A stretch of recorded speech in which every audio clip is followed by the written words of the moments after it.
Hi everyone, আমি রূপম চলে এলাম নতুন ভিডিও নিয়ে। বন্ধুরা, এই ভিডিওটা আমরা কথা বলতে চলে এসেছি দুষ্টু কোকিল গানটাকে নিয়ে, যেই গানটা কম্পোজ করেছে আকাশ সেন, মানে আমাদের কলকাতার খুব জনপ্রিয় একজন সিঙ্গার। কিন্তু আমরা বেশিরভাগ ক্ষেত্রেই দেখে থাকি সে কিন্তু শাকিব ভাইয়ের মানে বিভিন্ন সিনেমায়, বহুত সিনেমায় কিন্তু সে গান গেয়েছে। মানে লাস্ট যেটা আমরা দেখলাম রাজকুমার, সেখানেও তার কম্পোজিশনে গান শুনতে পেলাম এবং গানটা গেয়েছে হচ্ছে কণা আপু। তো এই গানটার একদম শেষের দিকে কিন্তু কম্পোজার আকাশ সেনেরও কিন্তু একটুখানি আমরা ভয়েস শুনতে পেয়েছি, যেটা আমি ফেসবুকেও পোস্ট করেছিলাম। কিন্তু দুঃখের বিষয় এটাই যে গতকালকে যখন দুষ্টু কোকিলের অ্যানাউন্সমেন্টটা করা হয় যে আজকে রিলিজ হচ্ছে, সেই সময় দেখলাম আকাশ সেনের কোনো নাম নেই এবং সেটা সে দুঃখ প্রকাশ ভাবেই ফেসবুকে পোস্ট করেছিল। কারণ এই জিনিসটা একবার নয় দুবার হতে চললো। প্রিয়তমার সময় তো আমার এই জিনিসটা খুব খারাপ লেগেছিল যখন কুরবানি গানের সিঙ্গারের নামই দেওয়া হয়নি ক্রেডিট লিস্টে।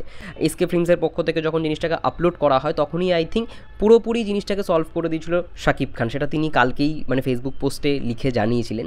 তো এইবারও সেম জিনিসটাই হলো, মানে ক্রেডিট লিস্টে যে কম্পোজার বা যে সিঙ্গার তারই কিন্তু না মানে নামটা ছিল না। তো সেই জায়গা থেকে একটু খারাপ লেগেছিলো, কিন্তু আজকে দেখলাম সমস্ত কিছু ঠিক হয়ে গেছে, ক্রেডিট লিস্টের নাম তার রয়েছে। এটা সত্যি কথা বলতে থাকাটা দরকার এবং এটা একটা কমন বিষয়, একটা বেসিক জিনিস যে সিঙ্গার মানে গানটা তৈরিই হচ্ছে কম্পোজার এবং সিঙ্গারের জন্য। শুধু সেই জায়গা থেকে মিউজিশিয়ানদের নাম যখন থাকে না, এটা একটু খারাপ লাগারই বিষয়। যাই হোক, মূল বিষয়ে আসি, সেটা হচ্ছে দুষ্টু কোকিল গানটা কেমন লাগলো। গানটা যখন আমরা ট্রেলারে শুনেছিলাম তখনই ভালো লেগেছিলো এবং পুরো গানটা শোনার পর কোথাও গিয়ে আরও বেশি ভালো লাগলো। কারণ এই গানটার মধ্যে না আমরা দেখতে পাচ্ছি যে শাকিব ভাইয়া সে একটা মানে এমন একটা জায়গায় এসছে যেখানে মিমি চক্রবর্তী হয়তো ডান্স করছে এবং সেইখানে একটা মার্ডার হয়, মানে মার্ডারটা সেই করে শাকিব ভাইয়ের যে ক্যারেক্টারটা তুফান, তারপরে সেও আবার সেই গানে নাচতে শুরু করে দেয়। এটা একটা আইটেম সংস বলা মানে যায়, একটা অন্য দিক থেকে একটা আইটেম ডান্সই বলা যেতে পারে।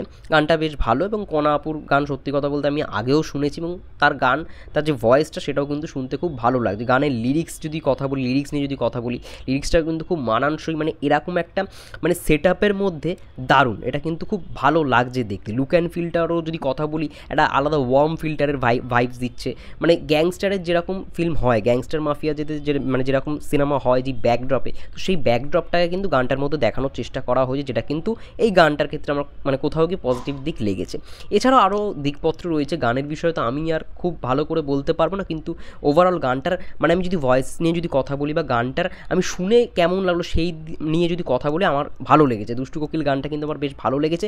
ড্রেস আপটা মানে মিমিদির যেই ড্রেস আপটা আমি যেটা দেখলাম সেটা খুব একটা আমার পছন্দ হয়নি। এই কস্টিউমটা না হলেও হতো, মানে আমি দেখলাম যারা হয়তো সাইড ডান্সারের যেই কস্টিউমটা ছিল সেটা কিন্তু ভালো ছিল কোথাও গিয়ে মিমিদির যেই মানে কস্টিউমটা আমরা দেখতে পাচ্ছি সেই তুলনায়। তো সেই জায়গাতে ওটাই আমার একটু খামতি লেগেছে। বাকি সব দিক কিন্তু গানটার মধ্যে ওভারঅল আমার ভালোই লেগেছে, শুনতেও ভালো লাগছে এবং বেশ একটা কী বলবো এন্টারটেইনিং গান, তার সঙ্গে সঙ্গে একটা মাস এটাও একটা ফিল দিচ্ছে, মানে যেরকমভাবে সেট ডিজাইনটা করা হয়েছে, যেই ভাইবসটা পাচ্ছি খুব ভালো। এবং যারা যারা তুফান দেখেছে তারা তো নিশ্চয়ই গানটা আগে থেকেই শুনে নিয়েছিল, তো তারাও আমাকে বেশ কিছু দৃশ্য পাঠিয়েছিল আর কি। যাই হোক, সেখান থেকেও আগে থেকে আমি গানটা শুনে নিয়েছিলাম, তখনও বেশ ভালোই লাগছিল। এবং যখন আর কি মার্ডারটা করে আমরা সেই দৃশ্যটাও এই গানটার মধ্যে দেখতে পাচ্ছি, যে সে নাচতে গেছিলো তখন শাকিব ভাইয়ের ক্যারেক্টারটা তুফান তাকে মেরে দেয়, নে আরও নাচ। সেই ব্যাপারটা কিন্তু খুব ভালো লেগেছে, একটা জমজমাট ব্যাপার রয়েছে গানটার মধ্যে, বেশ ভালো। আমার পার্সোনালি ভালো লেগেছে দুষ্টু কোকিল গানটা। তোমাদের কেমন লেগেছে অবশ্যই কমেন্ট করে জানাও এবং ভিডিওটা ভালো লাগলে লাইক করো, চ্যানেলে নতুন হলে চ্যানেলটা সাবস্ক্রাইব করে দিও। সবাই ভালো থেকো, সুস্থ থেকো, টেক কেয়ার।